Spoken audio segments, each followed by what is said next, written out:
Sa mga kamani magnet, alam natin na napakaswerte ng ampaw. Ang ampaw ay nagbibigay ng maraming blessing lalo na sa pagbibigyan. Kaya naman kung may ampaw ka, lagyan mo lamang ito ng 168 pesos o kaya naman 1,680.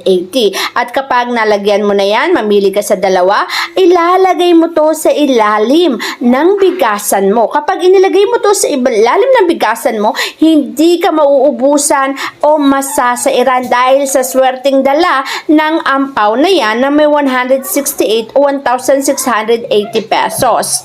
Kapag nailagay mo kasi to, siswertihin ka at hindi masasairan. Siyempre, pwede mo rin tong ilagay sa ilalim ng iyong unan. Ang ampaw na yan ay magdudulot ng blessing. Kung ikaw at ang asawa mo ay meron ito sa ilalim ng unan o kaya naman ay sa ilalim ng kutsyon, kayong dalawa ay hindi nasasairan, hindi mauubusan